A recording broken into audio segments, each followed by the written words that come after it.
Hello everyone, स्वागत है आपका द स्कॉलर्स यूट्यूब चैनल पर। आज हम अपनी क्लास करेंगे लेक्चर नंबर 11, जिसमें कि होंगे 851 से लेकर 900 तक के 50 इडियम्स। B1 सीरीज़ है ब्लैक बुक की, आपको वहाँ पर भी सीरियल वाइज दिख जाएगी। जो अभी तक का लेटेस्ट वर्जन है उस बुक में आप देख सकते हैं। AI हमने यूज़ कर रखा है इडियम याद करने के लिए। हिस्ट्री यूज़ करते हैं विजुअलाइज करके आप चीज़ों को किसी भी एक तरह से या दोनों तरह से भी आप इडियम को याद कर सकते हैं। बेसिकली मेन मोटिव हमारा यही रहेगा कि इडियम याद हो जाए, चाहे वो हिस्ट्री से चाहे वो इमेजेस से। ठीक है, ये सभी सीरीज़ हमने ऑलरेडी कंप्लीट कर ली है। B1 सीरीज़ हम कर रहे हैं। इन सभी के PDFs के लिंक आपको डिस्क्रिप्शन में मिल जाएंगे। बाकी स्टार्ट करते हैं आज की अपनी वीडियो बिना किसी देरी के। स्टार्ट करते हैं आज का अपना पहला idiom, in line with. Basically इसका जो यूज़ होता था ना, इन लाइन विद ड्यूटी, जैसे यहाँ पर भी देख सकते हैं। ये बेसिकली आर्मी में या जो पुलिस लाइन होती हैं वहाँ पर इस चीज़ों को यूज़ किया जाता था। मीनिंग हो जाता था इन एग्रीमेंट, मतलब कि सहमति में। हिस्ट्री देखते हैं। सेनाओं में पहले यूज़ किया जाता था जब सीधी कतार में हमारे जो जवान हैं, सैनिक हैं, उनको खड़ा किया जाता था तब। ठीक है, सभी सैनिकों को एक ही दिशा और क्रम में होना होता था। अगर कोई सैनिक इन लाइन होता था तो वह सही क्रम, एक जो इनके नियम होते हैं वो और अनुशासन में माना जाता था। इसमें विद जोड़ दिया तो इसका पूरा का पूरा मतलब बन गया किसी विशेष चीज़ के अनुसार, किसी विशेष नियम की सहमति में या उसके अनुशासन को आप फॉलो कर रहे हैं, नियम को आप फॉलो कर रहे हैं। तो सहमति मतलब किसी चीज़ का आप फॉलो करना है ना, किसी चीज़ के साथ एग्री होना। तो क्रम, नियम और अनुशासन से ही इसका मीनिंग जो निकला है सहमति में, इन एग्रीमेंट। तो आपको ये चीज़ नहीं भूलनी है। हिस्ट्री देख सकते हैं, इमेज देख सकते हैं कि ये सभी इन लाइन है, इन लाइन विद है, मतलब कि सहमति में है, आपसी सहमति है इन सब की। ये एक मतलब रूल को फॉलो कर रहे हैं, सभी इनको फॉलो कर रहे हैं। तो इससे भी आप रिलेट कर सकते हैं इन एग्रीमेंट। ठीक है, नेक्स्ट इडियम है इन क्यूर स्टेट, मतलब हो जाता है इन डेट, यानी कि in trouble, usually due to financial difficulties, मतलब कि कर्ज में होना या फिर आर्थिक संकट में होना। अब देखो जो ये क्यूर है ना, इसका मतलब होता है अजीबोगरीब। ठीक है, विचित्र। ये हमने ट्रिक से भी करा रखा है। क्वीन एक मूवी थी कंगना रनौत की, उससे रिलेट कर रखा है। क्वीन मूवी में जो कंगना रनौत है वो अजीब और विचित्र हरकत कर रही थी। ठीक है, तो ये वर्ड आपको पता होना चाहिए। बाकी ये बना कहाँ से है? ये बना है कैरी स्ट्रीट से। कैरी स्ट्रीट, जैसे देख सकते हैं, कैरी स्ट्रीट जो थी एक गली का नाम था, कैरी स्ट्रीट, है ना। देखते हैं क्या इसका हिस्ट्री है। लंदन के एक जो बैंक्रप्सी कोर्ट था, है ना, कोर्ट जो अदालत होती है, उसके इलाके से ये जुड़ा है जो कैरी स्ट्रीट में था। ठीक है, लोग मजाक में कैरी स्ट्रीट को क्यूर स्ट्रीट भी कहते थे क्योंकि प्रोनाउंसिएशन लगभग सिमिलर है, कैरी स्ट्रीट क्यूर स्ट्रीट। ठीक है, तो इसका मतलब कैरी स्ट्रीट से आया, क्यूर स्ट्रीट कह देते थे इसको, क्योंकि वहाँ जाने का मतलब होता था कि आपकी आर्थिक हालत ख़राब है ना। सीधी सी बात है, बैंक्रप्सी कोर्ट था तो जो बंदे वहाँ पर जाएंगे तो उनकी हालत तो ख़राब रहेगी। तो कैरी स्ट्रीट से ये जो क्यूर स्ट्रीट बन गया, इसको क्यूर स्ट्रीट बोला जाने लगा। तो इसका मतलब हो गया कि आप आर्थिक संकट में हैं, कर्ज आपने ले रखा है। तो देख सकते हैं आप, इस आदमी की हालत ख़राब है, कैरी स्ट्रीट में है और कोर्ट ऑफ बैंक्रप्सी में ये आया है ना। इसके पास मतलब कि पैसे नहीं थे तो ये आर्थिक संकट में था। ठीक है, तो क्यूर स्ट्रीट को आप कैरी स्ट्रीट से रिलेट करेंगे जो कि बैंक्रप्सी कोर्ट वाली रोड थी, है ना। नेक्स्ट इडियम देखते हैं इन रैप्चर्स, मतलब कि एक्सट्रीमली डिलाइटेड। रैप्चर्स का अगर आपको मीनिंग पता है तो इडियम इजी हो जाएगा आपके लिए। रैप्चर्स का मतलब ही होता है उस स्थिति को व्यक्त करने के लिए प्रयोग किया जाता है जब कोई व्यक्ति इतनी खुशी आनंद में डूब जाता है कि वह अपने सामान्य होश हवास से बाहर चला जाता है ना। इन रैप्चर्स का जो मतलब हो जाएगा आनंद मिलना, खुशी मिलना। वैसे मैं आपको बताऊं, रैप्चर जो वर्ड है ये हमने ट्रिक से भी करा रखा है। कैप्चर, इसमें हमने कीवर्ड बनाया था। कैप्चर करके कुछ चीज़ों का या फिर फ़ोटो कैप्चर करके मुझे खुशी मिली, मुझे आनंद मिला, तो आप उस हमारी ट्रिक से भी उस चीज़ को रिलेट कर सकते हैं। इडियम आपका हो जाएगा। ठीक है, नेक्स्ट इडियम देखते हैं फटाफट से, इन सेवेंथ हेवन। ये तो हिंदी में भी आपको पता होगा, जैसे कहते हैं सातवें आसमान पर है, तो वो तो बहुत ज़्यादा खुश है, डिलाइटेड है, एक्सट्रीमली हैप्पी है ना। तो देखते हैं आया कहाँ से है। यहूदी, इस्लामी और जो ईसाई धर्मग्रंथों में स्वर्ग को सात स्तरों में बांटा गया है। उनमें से सातवां स्तर सबसे ऊंचा और सर्वोत्तम माना जाता है। ईश्वर का वास होता है वहाँ पर, सर्वोच्च सुख होते हैं वहाँ पर। जब कोई व्यक्ति अत्यधिक प्रसन्नता का अनुभव करता है तो उसकी खुशी की तुलना उसके सातवें स्वर्ग में होने लगती है। ठीक है, उससे की जाती है। तो वो सातवें स्वर्ग को कि ये तो सातवें आसमान में है, तो वहाँ से ही इसको रिलेट किया जाने लगा। वैसे डायरेक्ट हिंदी से भी आप इसको रिलेट कर सकते हैं कि कोई बंदा सातवें आसमान पर है तो वो बहुत ज़्यादा खुश होगा। ठीक है, नेक्स्ट इडियम है हमारा in the air. In the air का मतलब हो जाता है व्हेन एन इमोशन और idea is on everyone's mind, मतलब कि सभी के दिमाग में है वो चीज़, है ना। अंडर कंसिडरेशन है, विचाराधीन है, स्टिल टू बी सेटल्ड मतलब कि जिसको अभी सेटल नहीं किया गया, वो विचाराधीन चल रही है। इसकी हिस्ट्री देखते हैं। जैसे कभी कभी बारिश से पहले हवा में नमी आ जाती है, बिजली गिरने से पहले एक हलचल हो जाती है, या वसंत आने से पहले हवा में हल्की खुशबू और ताजगी आ जाती है ना। मतलब कि इन तीनों चीज़ों को होने से पहले कुछ हल्की हल्की एक आहट, कुछ एक पहले ही चीज़ें होने का आपको आभास हो जाता है। ये सब संकेत होते हैं कि कोई बदलाव आने वाला है, लेकिन वह अभी पूरी तरह से घटित नहीं हुआ है ना। ठीक इसी तरह जब कोई भावना, अफवाह, बदलाव या फिर संभावना, कोई संभावित घटना का माहौल बन रहा होता है, लेकिन अभी वो पूरी तरह से सामने न आई हो, तो कहा जाता है it is in the air, है ना, कि ये चीज़ इन द एयर है, मतलब अभी ये विचाराधीन है, विचारणीय है ना। जैसे आपको पता ही होगा, बारिश आने से पहले बादल भी आ जाते हैं, तो वो मतलब अभी एक माहौल क्रिएट कर रहे हैं, अभी पूरी तरह से बारिश नहीं हुई है। कहने का मतलब है आपका काम कंप्लीट नहीं हुआ है, वो अभी भी विचाराधीन है।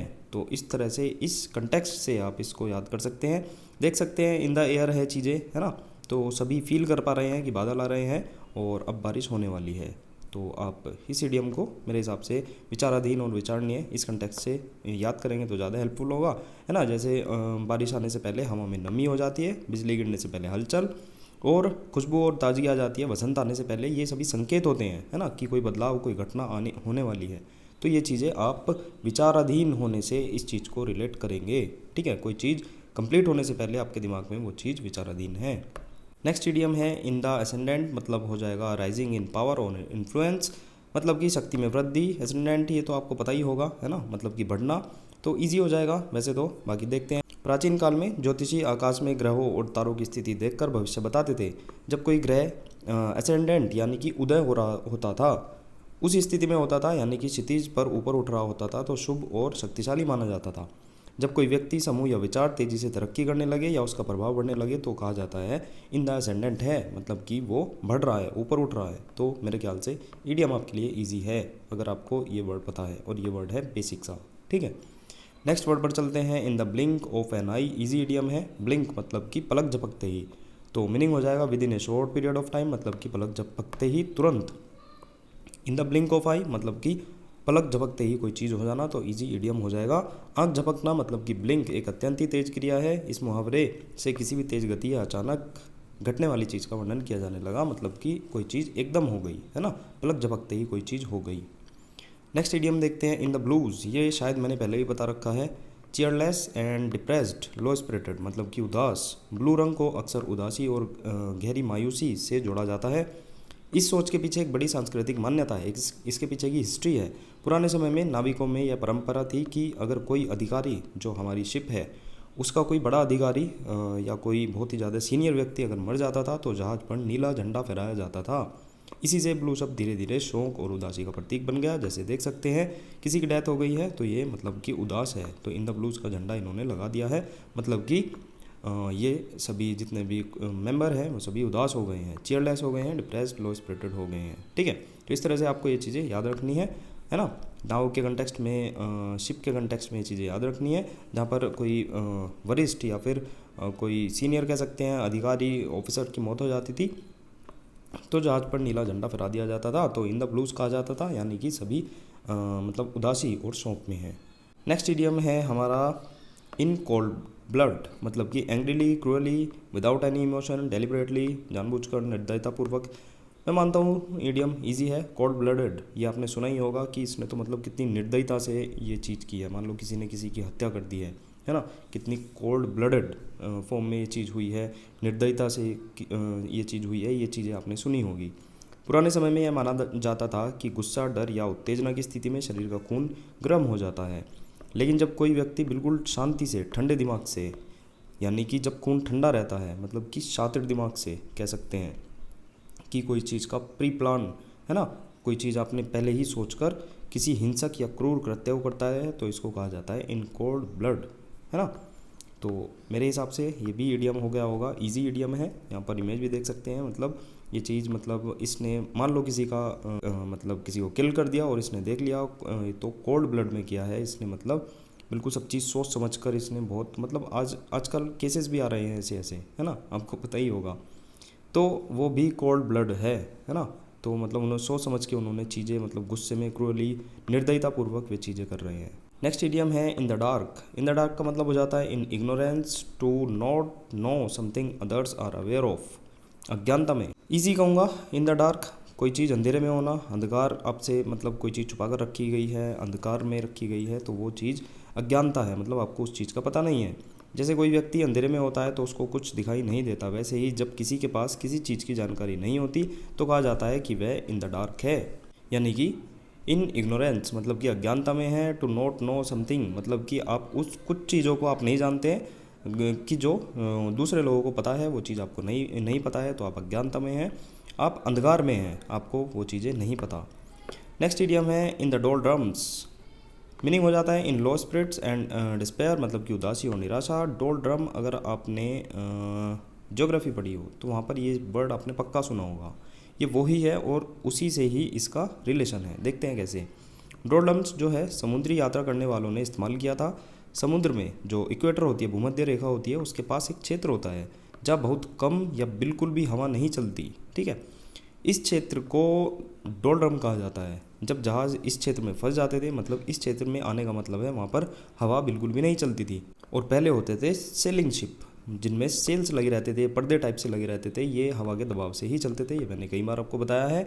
तो जब कोई जहाज़ कोई शिप जो है वो यहाँ पर इस डोलड्रम के इलाके में आता था तो वो फंस जाता था, इसलिए क्योंकि उसके सेल्स पर हवा का दबाव नहीं पड़ता था, तो महीनों तक आगे नहीं बढ़ पाते थे क्योंकि वहाँ हवा नहीं चलती थी। न जहाज़ आगे बढ़ते न कोई काम होता, यानी कि बिल्कुल सुस्ती, निष्क्रियता और ऊब जाना, है ना, क्योंकि यहाँ पर इनमें सेल्स में दबाव नहीं पड़ता था और इंजन इनमें होते नहीं थे, तो बिना हवा के दबाव के ये चल नहीं पाते थे, यानी कि उनके लिए निराश एक सिचुएशन बन जाती थी और उदासी आ जाती थी। तो डोलड्रम्स के इलाके में कोई शिप गया, सेलिंग शिप था, उसकी सेल्स पर हवा का दबाव नहीं पड़ा, तो वहाँ पर सभी उब गए थे, निष्क्रियता आ गई थी और सुस्ती आ गई थी। इस तरह से आपको ये इडियम याद रखना है। नेक्स्ट इडियम है in the driver seat. Idiom पढ़कर ही पता लग रहा होगा कि ड्राइवर सीट पर है तो उसके सभी चीज़ें कंट्रोल में है। इन चार्ज और इन कंट्रोल ऑफ सिचुएशन, सीधी सी बात है, जो ड्राइवर होता है, ड्राइवर की सीट होती है, वो ही पूरी की पूरी गाड़ी को कंट्रोल करती है। कार चलाते समय ड्राइवर सीट चालक की सीट पर बैठा व्यक्ति ही गाड़ी की दिशा, गति, नियंत्रण को तय करता है। अगर कोई इन ड्राइवर सीट होता है तो वह पूरे नियंत्रण में है, चीज़ों को अपनी मर्जी से चला रहा है। ईजी इडियम है, एक बार ही देखकर आपको याद हो जाएगा। नेक्स्ट इडियम है इन द एग। ये भी ईजी कहूँगा। एट एन अर्ली स्टेज मतलब कि प्रारंभिक चरण में। देखो कोई चीज़ अगर अंडे के अंदर होती है ना, चूजा होता है बेसिकली, है ना, तो वो अर्ली स्टेज में तो है ही, प्रारंभिक चरण में। अभी ये पूरी तरह से मतलब नहीं निकला है बाहर, है ना, तो वो प्रारंभिक चरण में है। जैसे कोई चीज़ इन द एग होती है तो उसका अर्थ होता है कि वह अभी शुरुआत में है, अंकुरित अवस्था में है, पूरी तरह से विकसित नहीं हुई है। और जब कहते हैं कि kill someone in the egg, तो इसका मतलब हो जाता है किसी को शुरुआत में ही ख़त्म कर देना, है ना। तो इजी इडियम है ये भी। एट एन अर्ली स्टेज मतलब कि प्रारंभिक चरण में है। अगर कोई अंडे में है, जैसे अंडे में चूजा होता है, वो प्रारंभिक चरण में ही होता है। नेक्स्ट इडियम है in the I of A storm. Be in the middle of A difficult situation, मुसीबत के बीच में होना। देखो जब स्टॉर्म आता है ना, उसका एक पॉइंट होता है आई। अभी देखते हैं कैसे। हिस्ट्री देखते हैं, जैसे कि तूफ़ान, जैसे कि समुद्री तूफ़ान होता है, हरिकेन, साइक्लोन होता है, में एक विशेष हिस्सा होता है जिसे आई ऑफ द स्टॉर्म कहते हैं। यह तूफ़ान का बीच का हिस्सा होता है जहाँ पर हवा शांत रहती है। चारों तरफ तो मतलब हवा बहुत ज़्यादा तेज़ होती है, बाउंडर आ रखा होता है ना। बीच की हवा शांत होती है, आकाश भी वहाँ पर साफ दिखता है और बारिश भी रुक जाती है। लेकिन इस शांत हिस्से के चारों ओर तेज़ हवाएं रहती है, बारिश, तबाही मचाने वाला तूफ़ान चलता रहता है। इसी प्राकृतिक घटना से यह मुहावरा निकला, जहाँ कोई व्यक्ति एक स्थिति, एक बड़ी परेशानी के बीच में हो लेकिन एक अस्थायी स्थिति का अनुभव कर रहा हो, तो उसको कहते हैं मतलब कि in the I of storm. मतलब कि जो स्टॉर्म है उसके बीच की जो आई है, जहाँ पर हवा शांत रहती है, उसके बीच में कोई है, मतलब कि कोई बंदा जो है वो मुसीबतों के बीच घिरा हुआ है। तो जो स्टॉर्म है, स्टॉर्म का जो बेसिक एक स्ट्रक्चर होता है, वो किस तरह से ऑपरेट होता है, उस सिचुएशन से ये इडियम निकला है। और आपको मेरे हिसाब से समझ भी आ गया होगा कि जो आई है वो उसके बीच का हिस्सा होता है। तो कोई अगर in the I of storm है तो वो मतलब मुसीबतों के बीच में है, स्टॉर्म की आई में है ना, मतलब चारों ओर उसके मुसीबत ही मुसीबत है और बीच में वो खड़ा है। नेक्स्ट इडियम है in the fast lane. A life filled with great excitement, उत्साह और उत्तेजना से भरा हुआ। फास्ट लेन जो वर्ड है वो जो हाईवे होते हैं उसी से ही आया है। असल में हाईवे की उस लेन को कहते हैं फास्ट लेन जहाँ गाड़ियाँ सबसे तेज़ गति से चलती है। यहाँ से यह शब्द धीरे धीरे जीवन शैली के लिए एक रूपक बन गया, जहाँ व्यक्ति बहुत तेज़ गति ऊंची महत्वाकांक्षा और बड़े जोखिम और तेज़ी से बदलती परिस्थितियों में जीवन व्यतीत करता है। तो इन द फास्ट लेन होना मतलब कि हाईवे पर जैसे कोई गाड़ी फास्ट लेन में होती है वो बहुत तेज़ी के साथ जाती है ना। तो ऐसे ही आपकी जो लाइफ है वो ग्रेट एक्साइटमेंट के साथ उत्साह और उत्तेजना से भरी हुई है अगर आप इन द फास्ट लेन है। ठीक है, नेक्स्ट इडियम देखते हैं। नेक्स्ट इडियम है हमारा इन द फ्लैश। इसका मतलब हो जाता है इन बॉडली फॉर्म, व्यक्तिगत रूप से उपस्थित होना, शारीरिक रूप में होना। प्राचीन समय में जो फ्लैश शब्द का मतलब जो है वो केवल शरीर या मांस नहीं होता था, बल्कि इसका तात्पर्य मानव रूप में होना भी होता था। फ्लैश का मतलब बेसिकली मांस ही होता है, तो इसको मानव रूप से भी हम रिलेट करते थे। बाइबल में भी लिखा है God appeared in the flash, मतलब कि भगवान ने स्वयं मानव का जो रूप लिया है ना। हमारे यहाँ भी होता है, हिंदू धर्म में भी, मतलब काफ़ी जो मतलब भगवान हैं उन्होंने मानव रूप में जन्म लिया है। समय के साथ इसका उपयोग धार्मिक संदर्भ से बाहर भी होने लगा और आम बोलचाल में किसी व्यक्ति के खुद उपस्थित होने को बताने के लिए इसका यूज़ किया जाने लगा। इन द फ्लैश मतलब कि कोई मतलब अपने सशरीर प्रस्तुत है ना। जैसे रिड भी होती है तो वहाँ से भी आप रिलेट कर सकते हैं। इन द फ्लैश मतलब कि कोई शारीरिक रूप से उपस्थित है आपके सामने। नेक्स्ट इडियम है हमारा in the good books, in favour with, पक्ष में होना। इजी इडियम है इन द गुड बुक्स। देखते हैं कहाँ से इसका रिलेशन आता है। पुराने ज़माने में व्यापारी, शिक्षक और बड़े अधिकारी अपने बही खाते और रिकॉर्ड बुक में अच्छे और बुरे कर्मों का लेखा जोखा रखते थे। जिन लोगों के नाम वे अच्छे कामों में लिखा करते थे वे गुड बुक्स कहा जाता था, और जिनका बुरे में उनको बैड बुक्स कह सकते हैं आप। ठीक है, यानी उनका व्यवहार, काम और संबंध अच्छे माने जाते थे। In the good books of, यानी कि आपका नाम किसी की अच्छी बुक में है तो आप पक्ष में है ना, इन फेवर विद। तो इजी इडियम हो जाएगा। नेक्स्ट देखते हैं। नेक्स्ट है हमारा idiom in the heat of the moment, saying और doing something without thinking due to anger और being overwhelmed with what happened in the moment. क्रोध के कारण बिना सोचे समझे कुछ कर बैठना या फिर कह देना। सेइंग और डूइंग समथिंग, कहना या फिर करना कुछ, विदाउट थिंकिंग, बिना सोचे समझे, ड्यू टू एंगर, क्योंकि आपके दिमाग में गुस्सा था। बीइंग ओवरवेल्म्ड मतलब कि आप किसी चीज़ के लिए अभिभूत होकर, व्याकुल होकर आपने कोई काम किया है ना। Overwhelmed with what happened in the moment, है ना, मतलब कि आपने किसी चीज़ के, आपके साथ कोई किसी मोमेंट में आपके साथ कुछ हुआ है, उसके अभिभूत होकर आपने कोई काम कर दिया है, तो इन द हीट ऑफ मोमेंट हो जाएगा, मतलब कि क्रोध के कारण बिना सोचे समझे कुछ कर बैठना। देखते हैं। हीट जो शब्द है पुराने समय में केवल तापमान के बजाय तेज भावना या उत्तेजना के लिए भी इस्तेमाल होता था। मोमेंट यानी कि वह छोटा सा समय का एक हिस्सा, है ना, जब भावना चरम पर हो, यानी जब किसी क्षण में भावना इतनी तीव्र हो जाती थी कि सोच समझने का समय ही नहीं मिलता था, तो आप बिना सोचे समझे गुस्से में, आवेश में आकर काम को कर देते थे। तो इन द हीट ऑफ मोमेंट मतलब कि किसी क्षण, हीट ऑफ मतलब कि किसी चीज़ के इन्फ्लुएंस में आपके दिमाग में क्रोध है ना, आप किसी चीज़ के अभिभूत होकर आप किसी काम को किसी क्षण में आपने वो चीज़ मतलब कर डाली, तो बिना कि उस पर्टिकुलर समय में आपने बिना सोचे समझे काम को कर दिया है ना। तो कहीं ना कहीं नेगेटिव फॉर्म में आता है, मतलब आपने गुस्से में कुछ किसी को मतलब मार पीट दिया या बिना सोचे समझे कोई काम कर दिया, निगेटिव फॉर्म में ये यूज़ होता है ना। तो इन द हीट ऑफ मोमेंट मतलब कि क्रोध के कारण या आपका आपा खो गया है, तब आपने बिना सोचे समझे कुछ कह दिया है या फिर आपने कुछ कर दिया है। नेक्स्ट इडियम है in the limelight, the centre of attraction, सुर्खियों में होना। लाइमलाइट वैसे इजी वर्ड है, आपको पता ही होगा, लेकिन फिर भी इसका जो ओरिजिन है वो थिएटर और जो स्टेज होती है ना, वहाँ से आया है। स्टेज पर रोशनी डालने के लिए लाइमलाइट, जो कि कैल्शियम ऑक्साइड का होता है, उसका इस्तेमाल होता है। इस पर जब तेज़ गर्मी डाली जाती है तो यह बहुत ही चमकदार सफ़ेद रोशनी प्रकट करता है। इसे स्पॉटलाइट की तरह मतलब कि प्रयोग किया जाने लगा, मतलब कि जो कोई मंच पर है तो उसको उजागर करने के लिए इसका यूज़ किया जाने लगा। सभी का ध्यान केंद्रित होना, प्रमुखता में होना, इसका मीनिंग हो गया। तो आप इस तरह से भी इसको रिलेट कर सकते हैं। बाकी इडियम इजी है, पहली बार में ही आपको अच्छे से याद हो जाएगा। नेक्स्ट इडियम है इन द लॉन्ग रन, ये भी इजी है, पढ़कर पता लग रहा होगा। इन द लॉन्ग रन मतलब कि कोई लंबे रन में है, मतलब कि कोई लंबी दूरी तक जा रहा है। इवेंचुअली हो जाएगा after a long period of time, ultimately, in the end, आखिरकार। थोड़ा सा टाइम की सेंस में ही यूज़ होता है।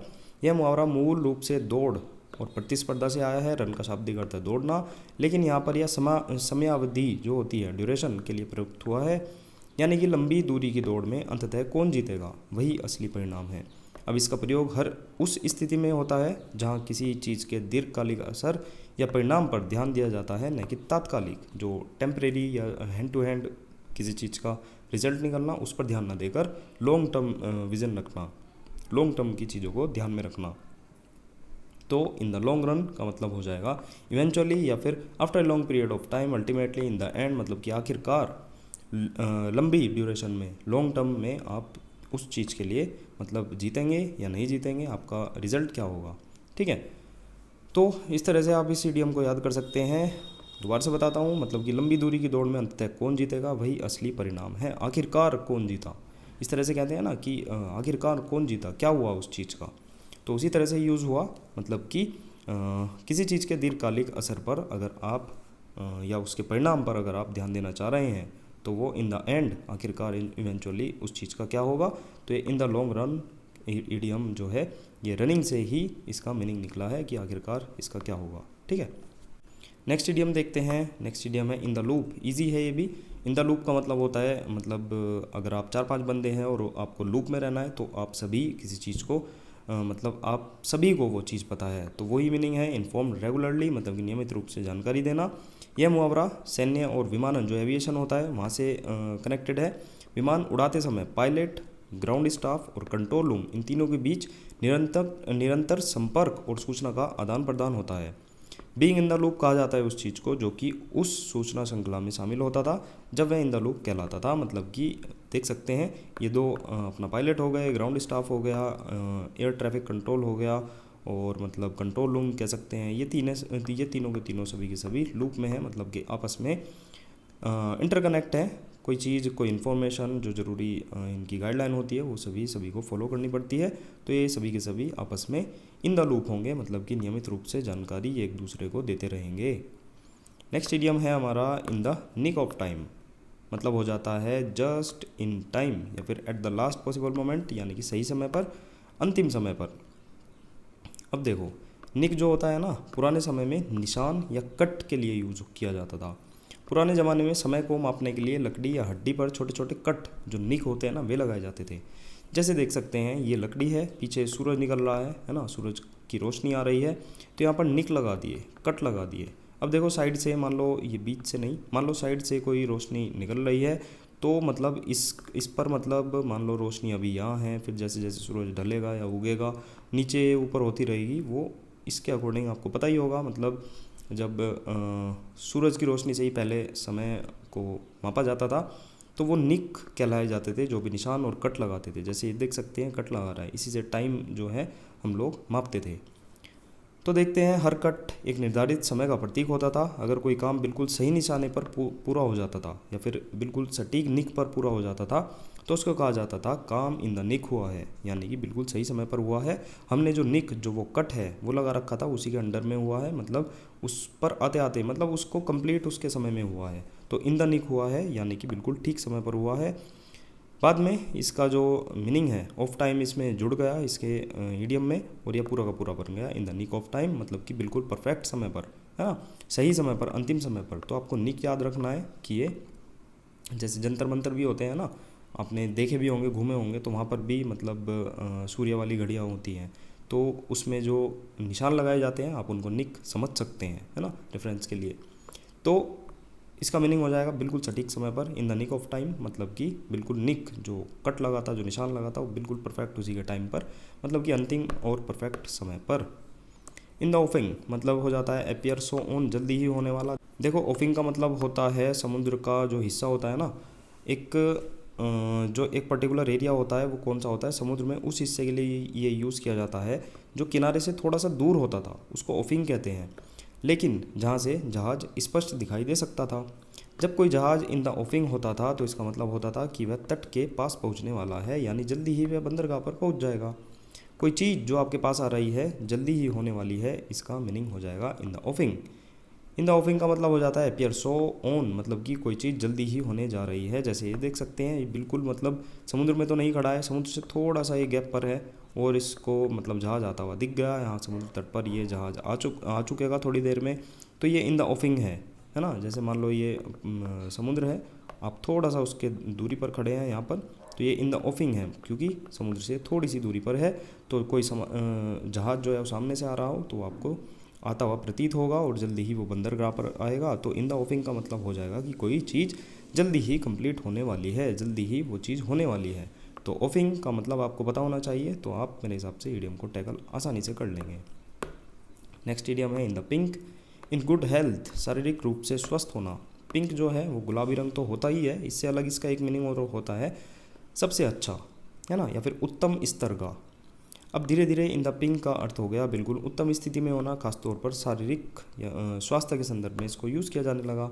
तो इन द पिंक का मतलब हो जाएगा अच्छी स्वास्थ्य में होना, अच्छी हेल्थ में होना। जैसे ये देख सकते हैं बिल्कुल मतलब रनिंग कर रही है और इसकी मतलब हार्ट भी बिल्कुल इसका परफेक्ट है, बिल्कुल गुड हेल्थ में है, शारीरिक रूप से ये बिल्कुल स्वस्थ है। तो इन द पिंक का मतलब आपको इसी तरह से याद रखना है। पिंक जो है वो पॉजिटिव सेंस देता है, उत्तम स्तर का कोई चीज़ अच्छी होना, तो ये मतलब शारीरिक रूप में यूज़ होने लगा, मतलब कि अच्छे स्वास्थ्य में होना। नेक्स्ट इडियम है in the running. Contesting the seat, मतलब कि प्रतिस्पर्धा में भाग लेना। अब रनिंग का जो शब्द का प्रयोग अक्सर दौड़ और रेस के लिए होता है। जब कोई व्यक्ति रेस में दौड़ रहा होता है तो वह अभी भी जीतने की होड़ में होता है। यदि वह हार नहीं गया है और अभी भी आगे बढ़ रहा है तो उसे कहा जाता है इन द रनिंग है ना।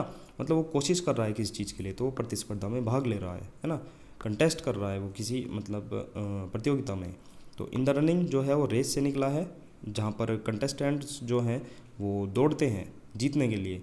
तो इन द रनिंग का मतलब है वो उस प्रतियोगिता में भाग ले रहे हैं जीतने के लिए, है ना। अगर वो मतलब एक सिनेरियो, पर्टिकुलर सिनेरियो है, जब तक रेस कंप्लीट नहीं हुई है और सभी दौड़ रहे हैं, उस सिनेरियो में आप ये चीज़ देखें तो इन द रनिंग जो है वो सभी के सभी वहाँ के पार्टिसिपेंट हैं, वहाँ पर उन्होंने प्रतिस्पर्धा में भाग ले रखा है। In the same boat, easy idiom है, मतलब कि सेम परिस्थिति में होना। इन द सेम अनप्लीजेंट और डिफ़िकल्ट सिचुएशन, बेसिकली निगेटिव जो सिचुएशन होती है उसके लिए यूज़ किया जाता है, एक जैसी कठिन परिस्थिति में होना। प्राचीन नाविकों के लिए नाव पर यात्रा करना जोखिम भरा होता था। यदि नाव में तूफान आ जाए या छेद हो जाए या फिर नाव डूबने लगे तो उसमें बैठे सभी लोग एक ही खतरे का सामना करते थे। उनकी सभी किस्मत उस नाव पर निर्भर होती थी। इसलिए इन द सेम बोट का अर्थ बना एक ही जोखिम में, परेशानी या हालत में होना। जैसे ये देख सकते हैं सेम बोट है, ये मतलब इस पर क्रैक आ गया है, अंदर पानी भर रहा है, सभी बाल्टी लेकर पानी बाहर फेंक रहे हैं। तो अब ये और मतलब देख सकते हैं मतलब समुद्र में भी लहरें उफान पर हैं, तो ये एक खतरनाक स्थिति में है। इन द सेम बोट, ये सभी कहेंगे इन द सेम, हम सेम बोट में हैं, तो हम सभी की सभी कठिन परिस्थिति में हैं। इडियम इजी है। नेक्स्ट पर चलते हैं। नेक्स्ट इडियम है इन द सेम ब्रेथ, यानी कि say two contradictory things at the same time. देखते हैं एक ही समय में दो परस्पर विरोधी बातें कहना। देखते हैं इसका क्या कंटेक्स्ट है। ब्रेथ यानी कि सांस का उपयोग यहाँ समय की बहुत छोटी इकाई को दर्शाने के लिए प्रयुक्त हुआ है। जब कोई व्यक्ति एक ही सांस में दो बातें कहता है, अक्सर ये बातें आपस में विरोधाभासी होती हैं या परस्पर मेल नहीं खाती। इसलिए इन द सेम ब्रेथ का अर्थ हुआ मतलब कि बिल्कुल उसी समय दो बातें कहना जो एक दूसरे के विपरीत थी। वह मेरी तारीफ़ तो करता है लेकिन उसी सांस में मेरी आलोचना भी करता है। जैसे कहते हैं ना, he praises me and in the same breath criticises me, मतलब कि वो मुझे प्रेज भी कर रहा है और उसी के साथ साथ मुझे मतलब क्रिटिसाइज भी कर रहा है। इस सेंस में ये इडियम यूज़ किया जाता है इन द सेम ब्रेथ, मतलब कि एक ही सांस में, एक सांस में कोई चीज़ कहना, मतलब कोई चीज़ आप एक साथ कह रहे हैं, है ना। कहते हैं ना एक सांस में ही इसने सब चीज़ कर दी, मतलब इसने बहुत कम टाइम में वो चीज़ें कर दी।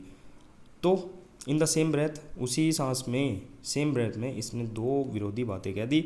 इस तरह से आपको ये इडियम रिलेट रखना है, जैसे कि वो मेरी तारीफ़ भी करता है, उसी सांस में मेरी मतलब आलोचना भी करता है, ठीक है।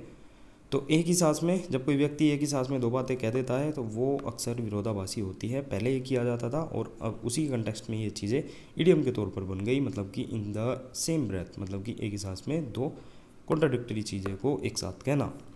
इन द सूप, ये मैंने पहले ही बताया आपको, अगर आप सूप में हैं तो आप ट्रबल में हैं, मुसीबत में हैं, या फिर हॉट भी कहीं वर्ड आता है तो वहाँ पर भी इसका मीनिंग वही हो जाता है कि आप ट्रबल में हैं।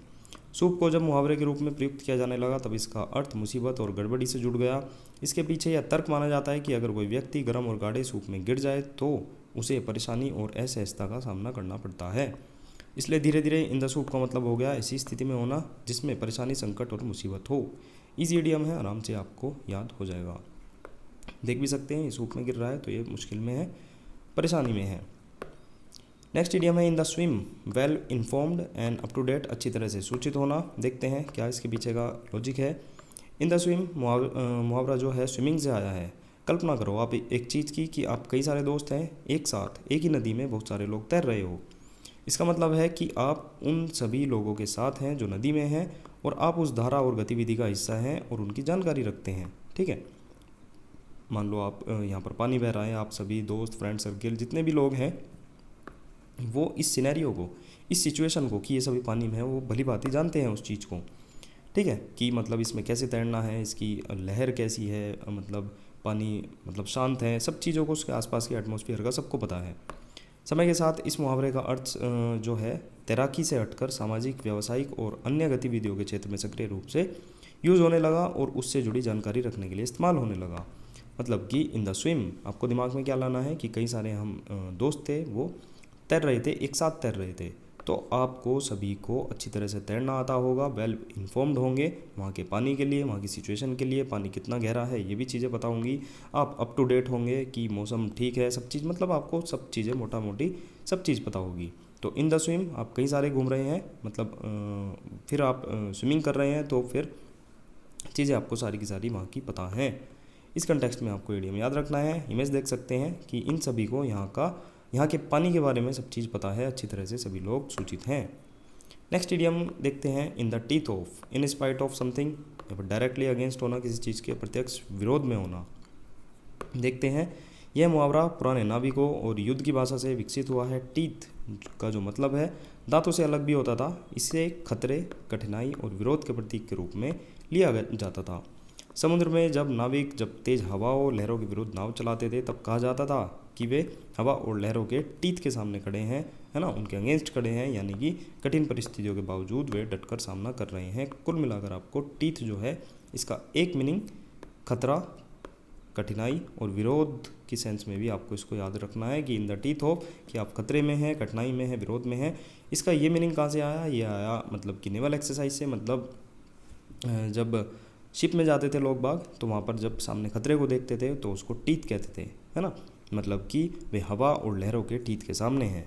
आप इस तरह से भी इसको रिलेट कर सकते हैं कि जो लहर है उसके टीथ के सामने है, क्योंकि हम जब बेसिकली आमने सामने खड़े होते हैं तो हम एक दूसरे के मुंह के सामने होते हैं, जिसमें बेसिकली टीथ भी होते हैं, तो टीथ के सामने है, यानी कि लहरों के टीथ के सामने है। इस कंटेक्स्ट से भी आप इसको रिलेट कर सकते हैं, मतलब कि प्रत्यक्ष विरोध में होना, किसी चीज़ के डायरेक्टली अगेंस्ट होना, इन स्पाइट ऑफ समथिंग। ठीक है, तो सामने खड़ा होना, डटकर खड़ा होना आप रिलेट कर सकते हैं in the teeth of.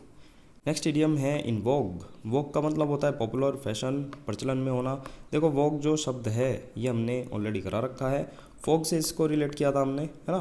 Fog का फैशन चल रहा था एक टाइम पर, तो फैशन इसका मीनिंग हो जाएगा। तो वोग का मीनिंग पता लगते ही मतलब कोई चीज़ फैशन में होना, चलन में होना, बहुत प्रचलित होना, लोकप्रिय होना। देख सकते हैं आप, इडियम ईजी है, वो आपको याद रखना होगा, पहले हमने ऑलरेडी करा रखा है, अगर आपने चीज़ें करी हैं तो आपको पता ही होगी। इन योर बर्थडे सूट, ये भी ईडियम ईजी है अगर आप इसको एक बार समझ लेते हैं तो। नॉट वेयरिंग एनी क्लॉथ्स, बिना कपड़े के होना, है ना। इसका जो कंटेक्स्ट है वो इस तरह से है, जब कोई बच्चा जन्म लेता है तो बिना कपड़ों के होता है, इसलिए उस अवस्था को मजाकिया ढंग से बर्थडे सूट कहा जाने लगा। देख सकते हैं आप, है ना। तो आसानी से रिलेट कर सकते हैं कि जो कोई छोटा बच्चा होता है वो बिल्कुल नंगा होता है, तो इन योर बर्थडे सूट का मतलब है बिना कपड़ों के। नेक्स्ट इडियम देखते हैं, नेक्स्ट है हमारा इंस एंड आउट्स। सीक्रेट्स हो जाएगा द डिटेल्ड और complicated facts of something, full details, पूरा विवरण। इंस एंड आउट्स का जो शाब्दिक अर्थ है अंदर और बाहर। इन मतलब अंदर होना, आउट का मतलब बाहर होना। जब किसी व्यक्ति को किसी चीज़ के अंदरूनी, इंस और बाहरी, आउट सभी पहलुओं की जानकारी होती है, तब कहा जाता है कि उसे उस विषय के अंदर और बाहर हर चीज़, हर पहलू के बारे में पूरा का पूरा ज्ञान है, हर चीज़ का उसको पता है। तो इंस एंड आउट का मतलब हो जाएगा फुल डिटेल, पूरा विवरण पता होना। ठीक है, सीक्रेट्स भी हो जाता है, मतलब जो बेसिकली जो सामने जो चीज़ दिखती है वो तो सभी को पता होती है, लेकिन जो सीक्रेट्स होते हैं, पीछे की चीज़ है, अंदर की चीज़ें हैं, वो किसी किसी को पता रहती है। तो इसमें इन एंड आउट्स दोनों हैं, मतलब कि अंदर और बाहर हर एक चीज़, डिटेल्ड और कॉम्प्लिकेटेड फैक्ट ऑफ समथिंग, सभी चीज़ का पता होना, फुल डिटेल। नेक्स्ट इडियम है हमारा आयरन फिस्ट, मतलब कि स्ट्रिक्टली, सख्ती से। आयरन तो आपको पता होगा, फिस्ट हो जाता है बंद मुट्ठी। ठीक है, फिस्ट का मतलब मुट्ठी और आयरन का मतलब लोहा, तो जब दोनों को मिला तो इसका मतलब बन गया लोहे की तरह मजबूत और कठोर मुट्ठी। यह एक प्रतीक बन गया शक्ति और सख्ती और बिना नरमी के शासन और नियंत्रण का। यह वाक्य खासतौर पर शासकों, सैन्य तानाशाहों और कठोर प्रशासकों के लिए प्रयोग होने लगा था जब कड़े नियमों से वे अपने अधीनस्थ जो उनके अंडर कंट्रोल में होते थे उन पर नियंत्रण रखते थे। ईजी इडियम है, एक बार पढ़कर ही आपको आसानी से याद हो जाएगा। नेक्स्ट इडियम है इट गोज़ विदाउट सेइंग, मतलब कोई चीज़ हो गई है, कंप्लीट हो गई है बिना बिना कुछ कहे, है ना। Something which is implied to be obvious, साफ तौर पर जाहिर सी बात है कोई चीज़। अब देखो इसका जो कंटेक्स्ट है उसको देखते हैं। इट गोज़ विदाउट सेइंग यानी कि यह कहने की ज़रूरत नहीं है क्योंकि ये इतना स्पष्ट है कि हर कोई इसे समझता है। मतलब कि आपको बिना कहे कोई चीज़ हो जा रही है, मतलब तो इसका मतलब है कोई चीज़ बहुत ही ज़्यादा ऑब्वियस है, यानी कि उस चीज़ को आपको बताने की ज़रूरत नहीं है क्योंकि वह इतनी स्पष्ट है कि हर कोई उसे समझता है। मान लो कोई सूरज ही है, सूरज उग रहा है डेली का, तो आप बताएंगे थोड़ा ना कि देखो अब सूरज इस तारीख को इस टाइम ऐसे ऐसे निकलेगा। अब भाई डेली की चीज़ है, डेली आप देख रहे हैं, सभी को पता भी है कि सूरज इस टाइम निकल रहा है, तो वही चीज़ है इट गोज़ विदाउट सेइंग, मतलब कोई चीज़ हो रही है, खुद ही जाहिर सी बात है होनी ही है, सूरज निकलना ही है। बेसिकली कोई ऐसी चीज़ जो नॉर्मली सबको पता हो और जाहिर से तौर पर वो चीज़ें हो ही रही हों। अब एक्सेप्शनल केस आप छोड़ सकते हैं, जैसे कोई कहने लगे बादल आ गए, सूरज ढक गया, ये वो उसको छोड़िए, समझने की कोशिश कीजिए। मतलब कोई चीज़ अगर जाहिर है, आम है, इतनी नॉर्मल सी बात है, तो आप उसको बिना कहे वो चीज़ें घटेंगी। इस वाक्य का इस्तेमाल तब किया जाता है जब वक्ता को जो बात कहने जा रहा है वह सबको पहले से ही पता है, बिल्कुल स्पष्ट है, लेकिन फिर भी वह बात जिक्र के तौर पर करता है। ये तो जाहिर सी बात थी, कह देते हैं ये तो जाहिर सी बात थी, बताने की ज़रूरत नहीं थी। ठीक है, तो इट गोज़ विदाउट सेइंग वो चीज़ हो जानी चाहिए थी, है ना। मतलब कि वो चीज़ सबको पता थी, फिर भी आप कहना चाह रहे हैं मतलब कि कोई चीज़ उस चीज़ का जिक्र करना चाह रहा है, तो ये तो जाहिर सी बात थी, आपको बताने की ज़रूरत नहीं थी। नेक्स्ट इडियम है it takes two to tango, a conflict where both people are at fault. Most deeds actions misdeeds require participation from two people. एक ही हाथ से ताली नहीं बजती, किसी गतिविधि में दो पक्षों का जिम्मेदार होना। ठीक है, पहली बात तो देखते हैं, ये तो आपको समझ आ ही गया होगा। एक कॉन्फ्लिक्ट वेयर जहाँ पर दोनों के दोनों पीपल आर एट फॉल्ट, दोनों की गलती हो, कॉन्फ्लिक्ट हो गया उनमें। या फिर most deeds action misdeed require participation, मतलब कोई भी गलत काम होता है ना, कोई भी काम होता है वहाँ पर दोनों पक्ष जिम्मेदार होते हैं। ठीक है, मतलब ताली एक हाथ से नहीं बजती, दोनों हाथों का यूज़ वहाँ पर चाहिए होता है, तो दोनों पार्टियों का, दोनों जो हमारे अलग अलग लोग होते हैं, दोनों का वहाँ पर इंक्लूड होना ज़रूरी होता है। टेंगो जो होता है, यहाँ पर टेंगो ही वर्ड यूज़ क्यों किया गया है, एक अर्जेंटीनी नृत्य होता है जो हमेशा दो लोगों द्वारा किया जाता है, ये रहा, है ना। इस डांस में दोनों का तालमेल और भागीदारी जरूरी होती है। इसी आधार पर अंग्रेजी में कहावत बनी it takes two to tango, यानी किसी भी चीज़ के लिए दोनों पक्षों का शामिल होना जरूरी होता है। टैंगो डांस से आप रिलेट करेंगे, टैंगो डांस से आपके दिमाग में आना चाहिए कि दो लोग करते थे उसको और दोनों के दोनों उस चीज़ को करने के जिम्मेदार होंगे। तो मेरे हिसाब से टैंगो अगर आप समझ गए हैं कि ये डांस होता है, दो लोग इसको परफॉर्म करते हैं। It takes two to tango, मतलब कि दो लोगों की ज़रूरत होती है, दो लोग ही उसके जिम्मेदार होते हैं। नेक्स्ट इडियम पर चलते हैं। It's a small word frequently see the same people in different places. संयोग से परिचित लोगों से मिलना। जैसे जैसे दुनिया में परिवहन संचार के साधन, रेल, जहाज़, टेलीग्राम, फ़ोन आदि बढ़ने लगे, लोग दूर दूर तक जाने लगे और संयोग से जान पहचान के लोग अनजानी जगह पर मिलने भी लगे। आप भी इस चीज़ को देखते होंगे, कोई मेट्रो में मिल गया, कोई कहीं बाहर मिल गया, मतलब काफ़ी हम एक दूसरे को देखते रहते हैं, बाहर मिलते रहते हैं, अचानक से एक दूसरे को देख लेते हैं। इस तरह से हैरान कर देने वाले संयोग को देखकर लोग कहने लगे इट्स ए स्मॉल वर्ड, है ना। मतलब it is a small word, यह बहुत छोटा सा वर्ड है, अर्थात दुनिया इतनी बड़ी होते हुए भी कभी कभी इतनी छोटी लगती है कि हम दूर दराज में भी अपने जान पहचान लोगों से टकरा जाते हैं, क्योंकि पहले के टाइम में ये चीज़ें नॉर्मली नहीं घटित होती थी। लोग जाते भी थे, पैदल जाते थे, बहुत दूर दूर जाते थे, या बैलगाड़ी लेकर चलते थे। आजकल क्या है, आजकल तो यही है, थोड़ी सी देर में ट्रेन में बैठो, एक से दूसरी ओर पहुंच जाओ, और फ्लाइट भी लेकर बहुत आसानी से, बहुत कम टाइम में हम एक स्थान से दूसरी जगह पर हम आसानी से पहुंच जाते हैं, बहुत कम टाइम में। तो हम एक दूसरे से मिल रहे हैं, बाहर हम कहीं मिले तो हमने कहा इट इज़ स्मॉल वर्ल्ड, मतलब कि ये बहुत ही छोटी सी दुनिया है, हम आपस में आसानी से मिल जाते हैं, संयोग से परिचित लोगों से मिलना। नेक्स्ट इडियम है हमारा it is all in your head, मतलब कि ओनली योर इमेजिनेशन, दिमाग की उपज होना, केवल कल्पना में मौजूद होना। हेड यानी कि सिर को आमतौर पर सोचने और कल्पना करने का केंद्र माना जाता है। इसलिए जब कोई चीज़ सिर्फ तुम्हारे सिर में है कहा जाता है तो इसका मतलब होता है यह केवल तुम्हारे विचारों, कल्पनाओं और भ्रम में है, वास्तविकता में ये नहीं है।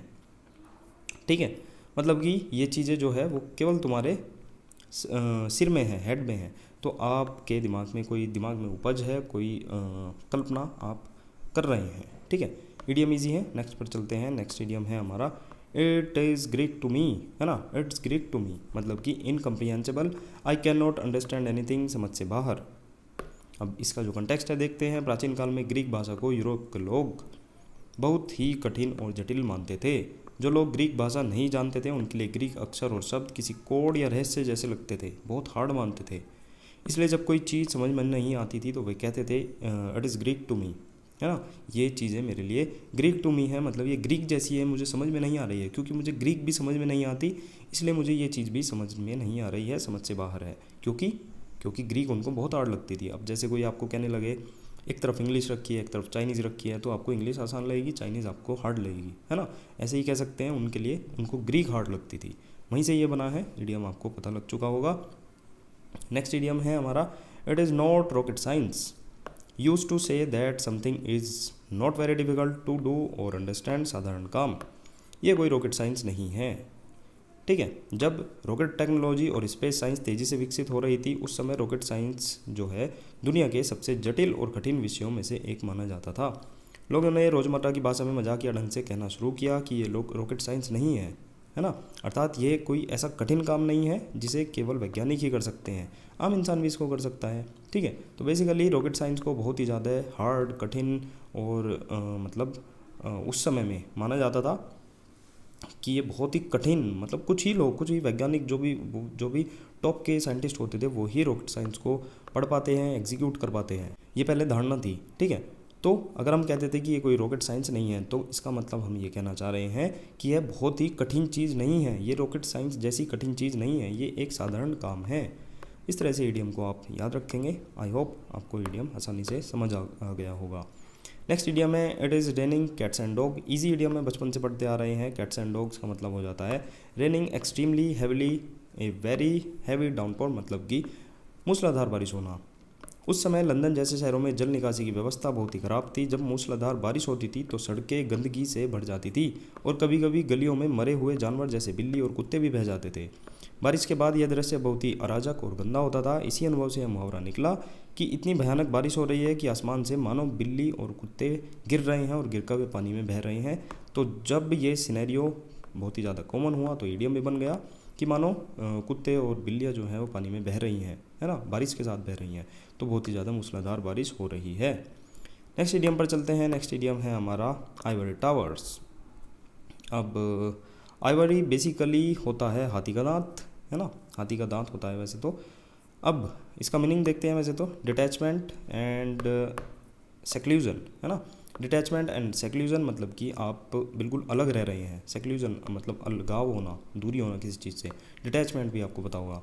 Imaginary word to have no knowledge और एक्सपीरियंस ऑफ प्रैक्टिकल प्रॉब्लम्स और एवरीडे लाइफ। एकांत, वास्तविक समस्याओं से किसी चीज़ का दूर होना। इस मुहावरे की उत्पत्ति फ्रांसीसी कवि अल्फ्रेड डिविग्नी से मानी जाती है। उन्होंने अपनी कविताओं में ऐसे स्थान का उल्लेख किया जहां कलाकार और विचारक दुनिया के शोरगुल और चिंताओं से दूर रहकर अपने विचारों में खोए रहते हैं। उनकी एक कविता भी थी, उनमें ये इन्होंने चीज़ यूज़ करी। बेसिकली याद करने वाली बात है तो मैं आपको बताना चाहूँगा। आइवरी होता है हाथी दांत और टावर्स तो आपको मीनार, है ना, टावर तो पता ही होगा। तो हाथी दांत की कोई मीनार है ना, हाथी दांत की कोई मीनार है तो कहीं ना कहीं ये चीज़ इमेजिनरी है। हाथी दांत की कोई मीनार नहीं होती। मैं आपको थोड़ा सा कंटेक्स्ट दे रहा हूँ कि आप इस तरह से भी इसको याद रख सकते हैं। हाथी दांत की कोई मीनार नहीं होती, लेकिन आप उसमें जाना चाह रहे हैं, उसमें बैठना चाह रहे हैं, तो वो आपकी कल्पना में है कोई चीज़, आप उस चीज़ को सोच रहे हैं। ठीक है, और मतलब एकांत में आप कोई चीज़ उसमें जाना चाह रहे हैं तो आप हाथी दांत की मीनार बनाना चाह रहे हैं, उसमें बैठना चाह रहे हैं। तो कुल मिलाकर आप इमेजिनरी वर्ल्ड में जी रहे हैं, आप इमेजिनरी चीज़ों को परफॉर्म करना चाह रहे हैं, आपके दिमाग में चीज़ें चल रही है। तो जो प्रैक्टिकल प्रॉब्लम है ना डेली लाइफ की, आप उनसे अज्ञान हैं, आप उनको मतलब एक्सपीरियंस नहीं कर पा रहे हैं।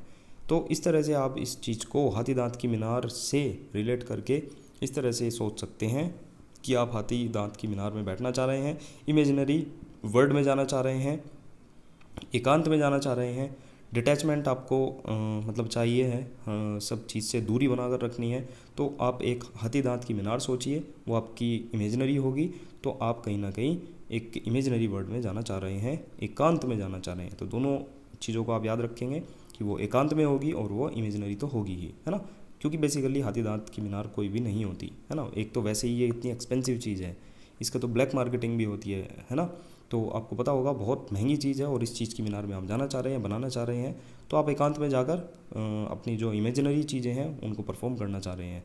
इस तरह से आप ईडियम को इसको एक बार देख लेंगे तो याद हो जाएगा। नेक्स्ट ईडियम है हमारा जॉन्डिस्ड आई, मतलब कि ए प्रेजुडाइज्ड व्यू, पक्षपाती नज़र हो जाएगी। अब जो जॉन्डिस आपको पता होगा पीलिया हो जाता है, पीलिया तो सबको पता है, लेकिन अगर आपको वैसे इधर को आएगी, ठीक है, पीलिया हो जाता है। वैसे आपको अगर मैं एक चीज़ बताऊं तो इसका मतलब ईर्ष्या भी होता है, ईर्ष्यापूर्ण ईर्ष्या।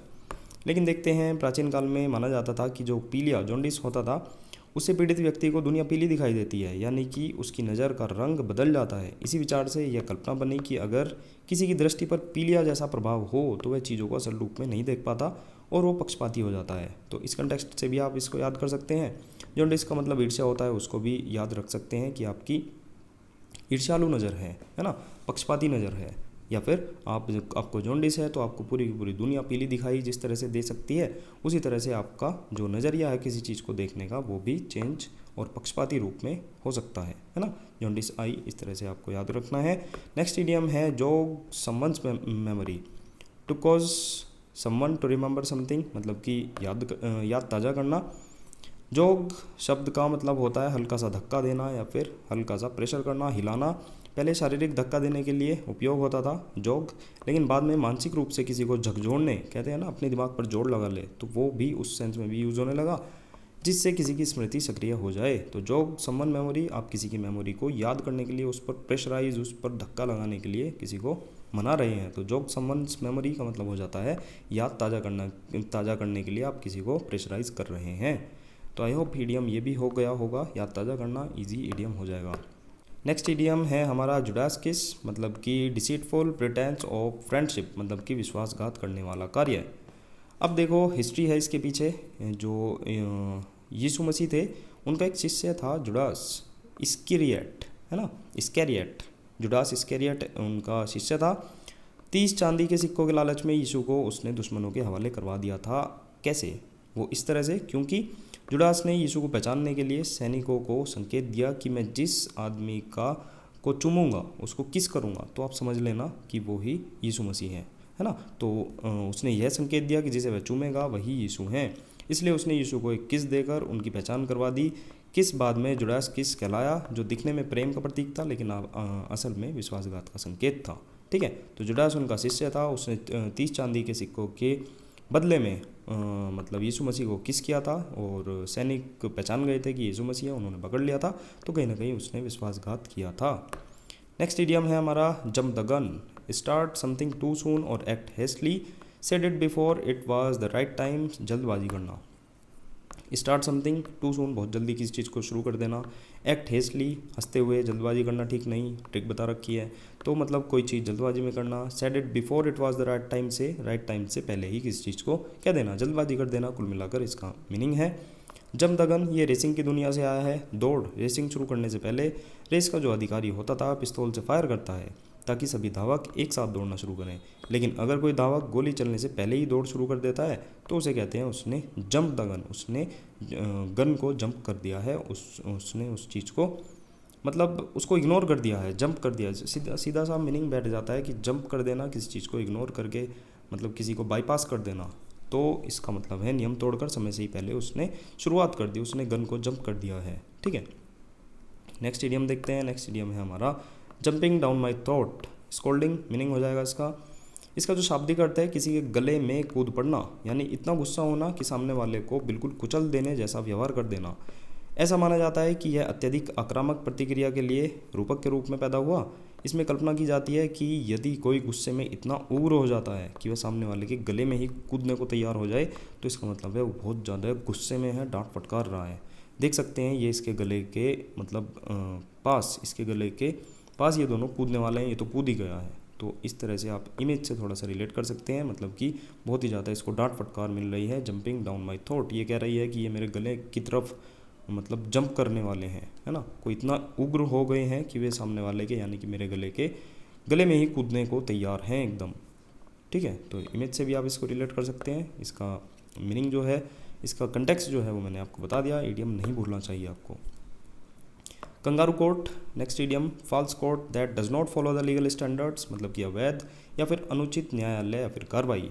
अब देखो जैसे कंगारू बड़ी बड़ी छलांग लगाता है ना, तो इसी तरह से ये अदालतें भी न्याय की जो प्रक्रिया होती थी, उसका जो एक प्रोसीजर होता था, उसको छोड़कर सीधे मतलब एक पॉइंट ये है, यहाँ पर कार्रवाई होनी थी और जो पॉइंट रखा सीधे के सीधे अपना फाइनल वर्डिक्ट पर पहुँच गए।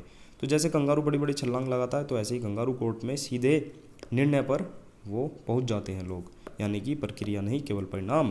कोई भी वहाँ पर हियरिंग नहीं हो रही है, सीधा का सीधा मतलब सुना और डायरेक्ट उन्होंने मतलब परिणाम सुना दिया। तो ऐसी अदालतों को कंगारू कोर्ट कहा जाता है, जहाँ पर कोई भी कार्रवाई ना हो, अवैध और अनुचित न्यायालय, सीधा का सीधा रिजल्ट आपको देखने को मिलेगा। नेक्स्ट इडियम है कीप ए सिविल टंग, मतलब कि स्पीक विद ग्रेट पोलाइटनेस, विनम्रता से बोलना। सिविल का मतलब है सभ्य, विनम्र, शिष्ट। टंग का मतलब होता है बोली, भाषा, तो दोनों को मिलाएंगे तो यानी कि अपनी जुबान सभ्य रखो, इजी इडियम है।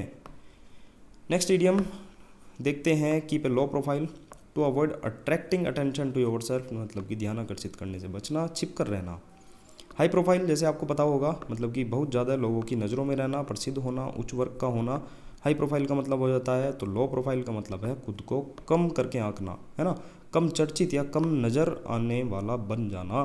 ठीक है, अगर आप की पे लो प्रोफाइल लग रहे हैं तो आप कहीं ना कहीं डिमोटिवेटेड हैं, आप अपने आप को बहुत ही नीचा शो कर रहे हैं, है ना।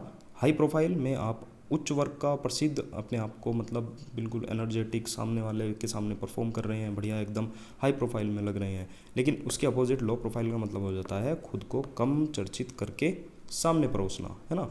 आप किसी भी चीज़ में आगे बढ़कर नहीं आएंगे तो आपको लो प्रोफाइल कहा जाएगा, यानी कि ध्यान आकर्षित करने से बचना, छिपकर रहने वाला होना। ठीक है, तो आज की वीडियो यहीं समाप्त करते हैं। हमारे 50 इडियम समाप्त हुए। Thank you for watching. PDF के लिए डिस्क्रिप्शन चेकआउट कर सकते हैं। लाइक शेयर सब्सक्राइब जरूर कर देना। बाकी मिलते हैं नेक्स्ट वीडियो में। Bye bye.